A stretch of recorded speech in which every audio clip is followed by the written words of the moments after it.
गुरुवार का प्रदोष पड़ जाए, बृहस्पतिवार का यदि प्रदोष पड़ जाए तो प्रदोष के दिन प्रदोष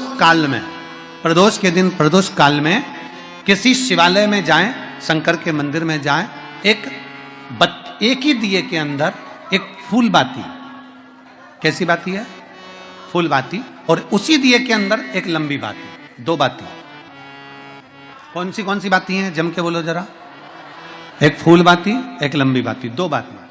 एक ही दिए के अंदर फूल बाती, लंबी बाती दोनों रख लें। थोड़ा सा घृत की बातियां, तेल की बाती नहीं, घी की बाती रखें, और दोनों बातियां उसमें रखकर 3 बेलपत्र भगवान शंकर के मंदिर में लेकर जाएं। दिए को भी प्रज्वलित नहीं करना है। पहली बेलपत्र नंदीश्वर की जो ऊपर का भाग होता है, जिसको हम शिव तत्व भाग कहते हैं, नंदी के पीठ पर एक भाग होता है जिसको शिव तत्व भाग कहा जाता है, वो नंदी की पीठ पर जो भाग है वहां पर एक बेलपत्र समर्पित करें। दूसरा बेलपत्र आप जो माता पार्वती जी का, जैसे ये शिवलिंग है और ये गोल भाग है, ये माता पार्वती जी का हस्तकमल है, तो माता पार्वती जी का जो हस्तकमल है, इस हस्तकमल पर कहीं पर भी एक बेलपत्र आप समर्पित कर दें। और तीसरे नंबर की जो बेलपत्र है वो भगवान शंकर पर समर्पित कर दें। जो दिया आप लेकर गए हो मंदिर में, उसी दिए को नंदी और महादेव इन दोनों को दर्शन कराते हुए अगर मंदिर के अंदर लगाने दें दिया तो ठीक है, ना लगाने दें तो दीप को बीच में बस स्पर्श कराकर भले बाहर जाकर लगा दो, पर प्रयास करो वो दीप, वैसे तो बीच में नंदी और शिव के मध्य में वो दिया स्पर्श होना चाहिए। जैसे ये नंदी है और ये शिव है, तो इसके मध्य में दीप स्पर्श कर ले, भले उसको जलाने ना दे, पर स्पर्श मात्र कर अगर आपने एकांत में कहीं पर भी ले जाकर लगा दिया, उस दीप को जला दिया, तो गया हुआ कितना भी करोड़ रुपया हो, वो धीरे धीरे कर गया हुआ धन हमारा वापस आता ही है। कोई खाकर भी बैठ गया तो देगा जरूर, वो धन आएगा जरूर, कैसे भी आएगा, पर अपनी संपदा वापस। शिव तत्व की प्राप्ति है भगवान शंकर। आप प्रसन्न रहें तो पहले जल चढ़ाएं, बेलपत्र चढ़ाएं, पर यदि घर में तकलीफ है, दुख आ गया, कोई बहुत बड़ी घटना हो गई, घात लग गई, तब उस समय पर जल पहले नहीं, पहले बेलपत्र चढ़ाओ शिव जी पर, फिर जल चढ़ाओ।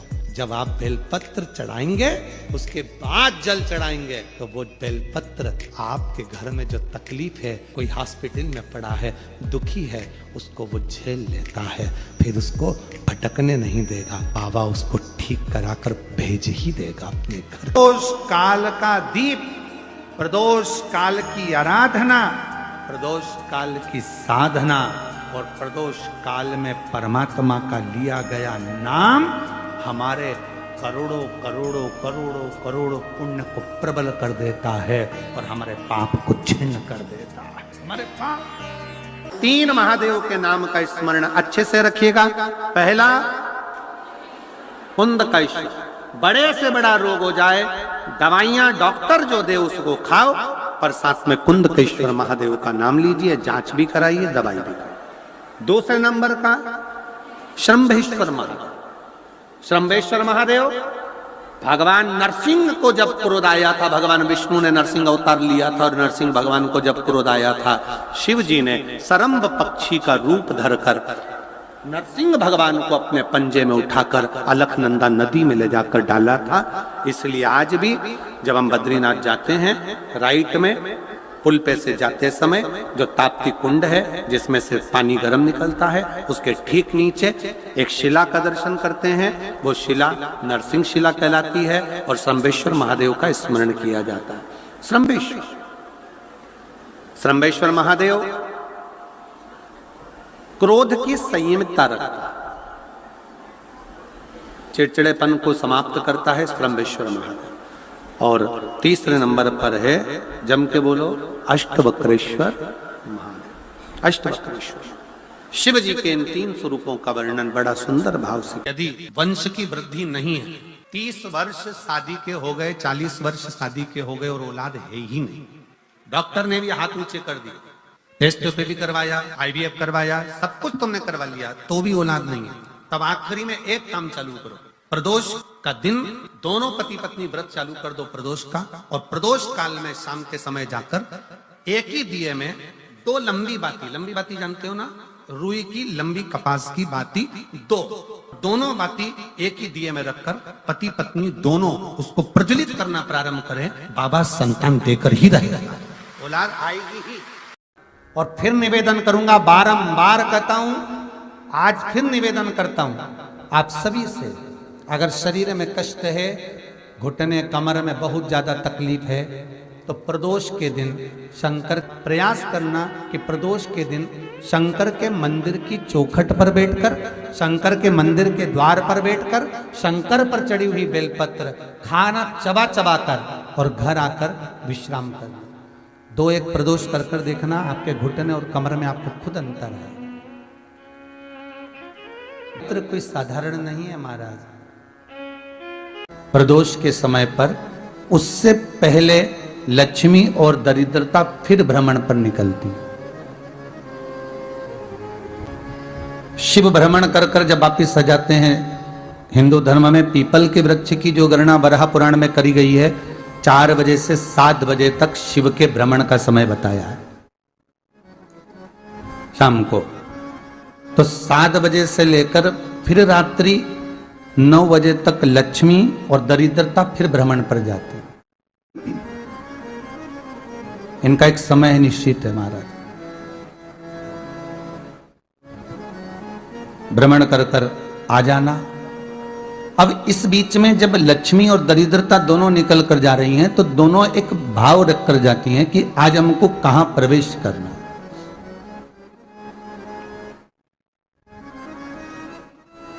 आज हमें किस जगह पर प्रवेश करना है, आज हमें कहां पहुंचना है, आज हमें किस जगह जाना है।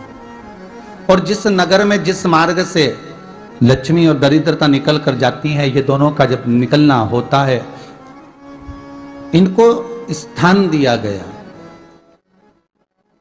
जहां पर स्वच्छता हो, घर के दरवाजे पर रंगोली डली हुई हो, द्वार पर जल छीटा गया हो। महाराज उस द्वार पर लक्ष्मी प्रवेश करती है तो दरिद्रता भी जाने लगती है अंदर। जब दरिद्रता अंदर जाने लगती है तो लक्ष्मी उसको रोक देती है, पहले मैं देखकर आती हूं कि तेरे लिए स्थान है कि नहीं है, तू यहां रुक।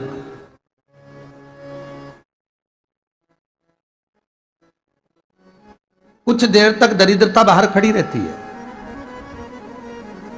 और लक्ष्मी जी की बड़ी बहन जब दरिद्रता बार बार अंदर जाने का प्रयास करती है तो लक्ष्मी जी कहती हैं, जीजी तू इतनी बड़ी होकर तुझे मालूम है तू तेरा सम्मान होना चाहिए, आदर होना चाहिए, और तू अंदर चली जा और कोई तेरा सम्मान ना करे तो कितना बुरा लगेगा, इसलिए तू बाहर खड़ी रहे, मैं अभी आई। अंदर जाती है और जब लक्ष्मी जी भ्रमण कर लेती हैं, अंदर प्रवेश कर कर आती हैं, और प्रवेश कर कर आती हैं तो दरिद्रता पूछती है चले अंदर, तो लक्ष्मी जी कहती हैं तुझे मालूम नहीं है क्या जीजी कि जिस घर में मैं प्रवेश कर जाती हूं उस घर में फिर दरिद्रता नहीं जा सकती, क्योंकि यह तेरा वचन था, यह तेरा वचन था के साथ में हुआ। और तुम्हारा विवाह जब दुस्साह मुनि के साथ हुआ, दरिद्रता का विवाह दुस्साह मुनि के साथ हुआ, जब अपना दोनों का विवाह हुआ था तो अपन दोनों ने एक वादा करा था कि जिस घर में लक्ष्मी प्रवेश कर जाएगी उस दिन फिर दरिद्रता नहीं जाएगी, और जिस घर में दरिद्रता प्रवेश कर जाएगी उस घर में फिर लक्ष्मी नहीं जाएगी। अब जब मैं अंदर देख कर आ गई हूं तो तू अंदर नहीं जा सकती, अर्थात लक्ष्मी के चरण जिस घर में पड़ गए उस घर में फिर दरिद्रता प्रवेश नहीं कर रही। चलते चलते फिर दरिद्रता ने देखा और लक्ष्मी जी इसको लेकर गई, और लक्ष्मी जी ने देखा कि इसके दरवाजे पर जल नहीं छीटा गया, इसके दरवाजे पर ना रंगोली डली है, इसका द्वार साफ नहीं हुआ है, इसके द्वार पर दीप नहीं है, इसके द्वार पर कलश नहीं है, इसके दरवाजे पर ढेर सारा कचरा पड़ा हुआ है, कोई स्वान कोई कुत्ता गंदगी भी कर कर चला गया है, कहीं बिल्ली ने गंदगी कर रखी है, कहीं जीवों ने कुछ गंदा गिरा रखा है। तो फिर लक्ष्मी जी कहती है जी अब मैं होकर आ गई थी ना, अब तू जा, तू होकर आ, और दरिद्रता प्रवेश करती है। तो अंदर जाकर क्या देखती है दरिद्रता कि इतनी सवेरे से मैं घूमने इनके दरवाजे पर आई और ये तो सब चादर तान के चकाचक गुर्राटा भर भर कर सो रहे हैं। तो दरिद्रता कह देती है तुम्हारा भाग्य ही बेकार है, तुम्हें क्या करूं, तुम ऐसे ही सोते रहो। और दरिद्रता गुस्से में बाहर निकल कर आती है, लक्ष्मी से कहती लक्ष्मी तू इसके घर में जाना ही मत, तो दरिद्रता को कहती है जी जी तेरी बात नहीं मानूंगी क्या मैं? लक्ष्मी जी बोली मैं तेरी बात नहीं मानूंगी, बिल्कुल नहीं जाऊंगी इसके घर में, तू चिंता मत कर। चल आगे चले, फिर आगे बढ़े। ये लक्ष्मी और दरिद्रता का प्रवेश है। आपके घर का द्वार, आपके घर का दरवाजा। फिर निवेदन करूंगा एक बहुत सुंदर बात, हमें महाराष्ट्र से सीखना चाहिए, हमें साउथ से सीखना चाहिए, दक्षिण से। जिस समय पर भक्ति देवी यमुना जी के घाट पर रो रही थी अपने पुत्र ज्ञान और वैराग्य को गोदी में लेकर, समय देवऋषि नारद ने एक प्रश्न किया था कि तुम कहां पर पोषित हुई हो, तुम्हें ऊर्जा कहां से प्राप्त हुई? तो कहा मैं गुजरात से तो चली हूं। और वहां से चलती चलती भक्ति देवी कहती है मैं बहुत दुखी होकर, बूढ़ी होकर, द्रवित होकर, बड़ी दुख में वहां से चलते चलते जब मैं महाराष्ट्र में पहुंची तो मैंने वहां जाकर देखा कि वहां पर लोग हर पल हर घड़ी ब्रह्म मुहूर्त में उठकर स्मरण करते हैं, नाम जाप करते हैं और दरवाजे पर जल छीट कर रंगोली डालते हैं। तो कह रही है कि वहां पर मैं थोड़ी अवस्थावान होने लगी, वहां मुझे अच्छा लगने लगा। फिर जब मैं और आगे पड़ी, दक्षिण में जब पहुंची, वहां पर जाकर मैंने देखा कि सुबह से उठकर मंगलाचरण, मंगला स्तोत्र और वेदों की ध्वनि होने लगी। वहां पर मैं और आनंदित हो गई। हमें कुछ चीजें महाराष्ट्र से सीखना चाहिए कि वहां रहने वाले जो भगत हैं, वारकरी संप्रदाय के जो भक्त होते हैं, वैष्णव जो धर्म के भक्त होते हैं, उनका नियम है सवेरे के समय घर में पानी है कि नहीं है, पर जब भी वो घर का दरवाजे के बाहर थोड़ा ना थोड़ा पानी तो छींट ही देते हैं। और छींटने के बाद फिर वहां पर, अपने यहाँ तो दिवाली पर रंगोली बनती है जी, और वहां पर रोज की रंगोली बन जाती है कि कभी हो सकता है परमात्मा राह भूल कर हमारे घर में प्रवेश कर जाए, इसलिए वहां प्रतिदिन की रंगोली, प्रतिदिन। हमें सीखना चाहिए थोड़ा सा। 5 कारण हैं जिससे शंकर हमें प्राप्त हो सकते हैं अंतिम क्षण में। 5 कारण।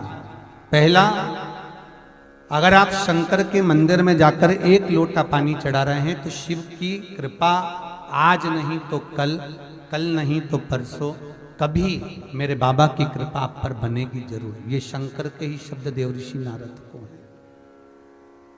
दूसरा, देवऋषि नारद, जो मनुष्य मस्तक पर त्रिपुंड धारण करता है, मस्तक पर त्रिपुंड लगाता है, शिव कहते हैं उसको मृत्यु के पश्चात भटकना नहीं पड़ता। शंकर कहते हैं वो मेरे ही धाम पर, मेरे ही संग कैलाश पर आकर विराजमान हो जाता है। तीसरा, शिव मंदिर के नजदीक में, शंकर के पास में जो बेलपत्र का वृक्ष रोपित करता है, बेलपत्र का या शमी का वृक्ष जो लगा देता है, और वो बेलपत्र शिव को समर्पित होती रहती है। जब तक वो बेलपत्री का वृक्ष लगा हुआ है और उसकी बेलपत्र शंकर को जब तक चढ़ रही है, उसके वंश का कभी नाश नहीं होता। चौथा कारण कहा देवऋषि नारद, शिव मंदिर की चौखट के सामने से निकलकर जो जीव चला जाता है, शंकर के द्वार से निकलकर शिव का शिखर मंदिर का देखकर जो निकल जाता है, उसका कार्य कभी अटक नहीं सकता। और 5वां कारण शंकर के स्मरण का स्वयं शिव देवऋषि नारद से कह रहे हैं, नारद, मृत्यु का भय होने पर संसार में भटकने वाला व्यक्ति जब मृत्यु के भय में पड़ जाता है, कोई बीमारी, कोई रोग, कोई कारण, कोई एक्सीडेंट, कोई कारण में जब मनुष्य फंस जाता है, तो शंकर कहते हैं नारद, उसके मुख से, उसके स्मरण से, उसके परिवार के स्मरण से एक बार भी अगर दिल से मेरा नाम निकलता है तो मैं उस रोग को, उस कष्ट को, उस दुख को अपना जानकर उस कष्ट से निवारण कर दूं। इसलिए हमारे यहाँ अगर किसी का एक्सीडेंट हो गया, कोई रोग हो गया, कोई बीमारी हो गई, कोई दुख आ गया, तो हमारे यहाँ तुरंत ब्राह्मण कहते हैं कि महामृत्युंजय का अनुष्ठान कराइए, महामृत्युंजय का जाप कराइए, शिव का स्मरण कराइए, शंकर का अनुमोदन कराइए। 8 स्थान शरीर के अष्टवक्रेश्वर महादेव का वर्णन करते समय इस बात का स्मरण रहे, 8 स्थान शरीर के ऐसे हैं जहां का तकलीफ स्वयं अष्टवक्रेश्वर महादेव का 1 लोटा जल अपने नजदीक के शिवालय में चढ़ाकर भी अगर पी लोगे तो वो 8 जगह की तकलीफ अष्टवक्रेश्वर महादेव समाप्त करते जाते हैं। 8 स्थान, पहला नेत्र, ये भुकुटी के बीच का स्थान, भुकुटी के मध्य का स्थान। मान लो ये भुकुटियां दर्द करती हैं या मध्य में दर्द होता है, उसके लिए अष्टवक्रेश्वर महादेव का जल, मतलब अपने घर के पास जो भी शिवलिंग है वहां 1 लोटा जल अष्टवक्रेश्वर के महादेव के नाम से चढ़ाकर उसका पान, भुकुटी। दूसरा कंधा, पीठ। कई लोग ऐसे हैं जो रात्रि को अच्छे से सोते हैं और सवेरे उठते हैं तो उनका ये दोनों हाथ के बीच का जो भाग होता है वो दर्द करता ही। उस समय पर अष्टवक्रेश्वर महादेव का स्मरण, अष्टवक्रेश्वर महादेव का जल, उसका पान। तीसरा, रीढ़ की हड्डी का डॉक्टर बोल दिया कि ये गुरिया खसक गया है, 1 नंबर, 2 नंबर, 3 नंबर का यदि कोई क्रम खसक गया है तो उस स्थान के लिए भी अष्टवक्रेश्वर। आप ऑपरेशन बाद में कराना, डॉक्टर बोल दिया है आप ऑपरेशन कराओ, मना नहीं है, पर एक बार अष्टवक्रेश्वर महादेव के नाम से दुर्वा बेलपत्र चढ़ाकर, जल चढ़ाकर, सुबह में दुर्वा का सेवन, प्रदोष काल में बेलपत्र का सेवन, और रात्रि को सोने से पहले जो जल अष्टवक्रेश्वर का चढ़ाया हुआ है उसका पान करिए। आपकी रीढ़ की हड्डी का कैसा भी क्रम होगा वो ठीक होना प्रारंभ हो जाएगा। अष्टवक्रेश्वर,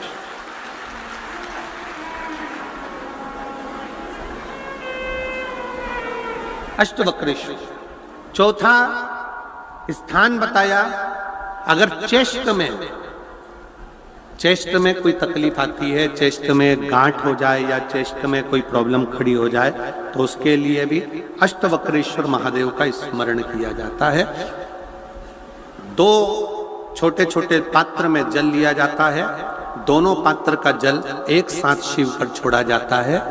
चेस्ट के लिए दोनों पात्र का जल छोड़ा जाता है और उस जल का पान नंदी के पास बैठकर किया जाता है अष्टवक्रेश्वर नाम से।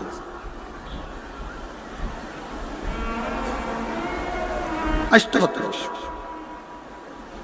फिर क्रम आया, अगला जो वर्णन आया है, डॉक्टर बोले घुटना बदलना है, घुटने का गैप आ गया है, ग्रीस खत्म हो गया है, दर्द हो रहा है, उसके लिए भी अष्टवक्रेश्वर महादेव का स्मरण करें।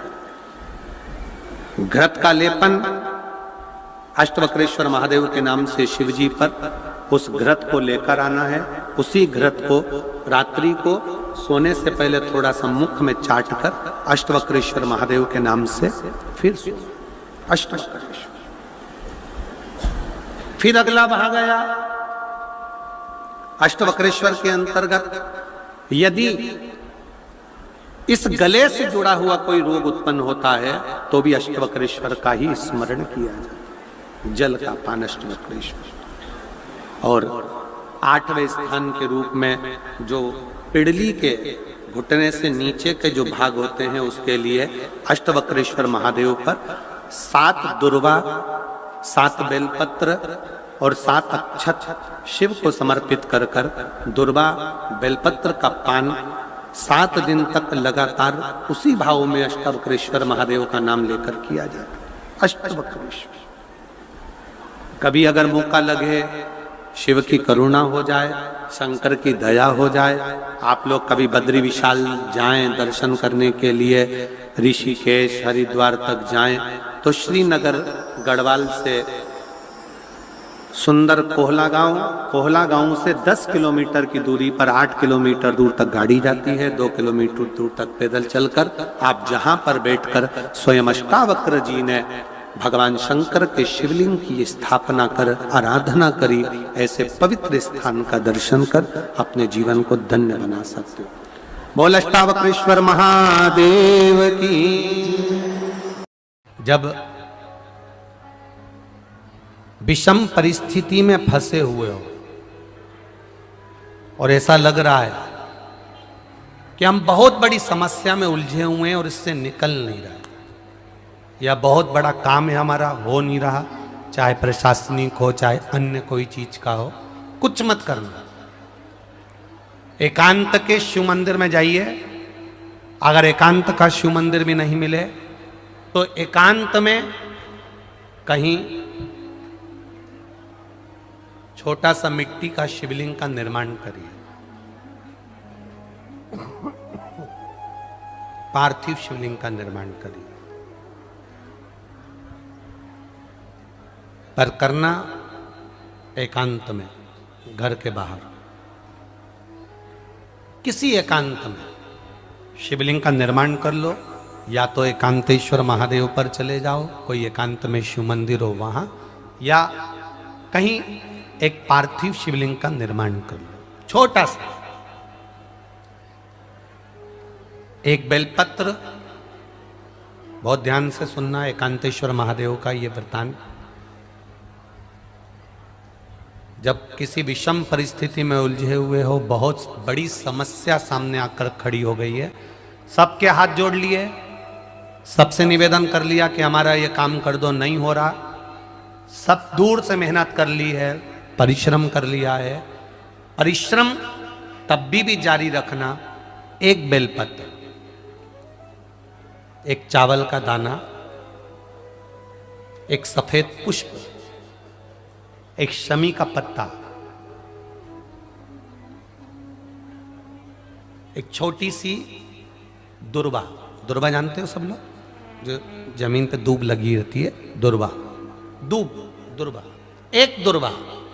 वो दुर्वा में बस, दुर्वा में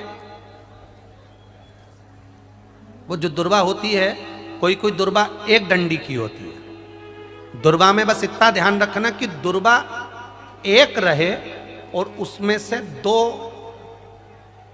पत्तियां निकली हुई है। देखिए ना आप लोगों ने, पहले बोलो, जम के बोलो, देखा है ना?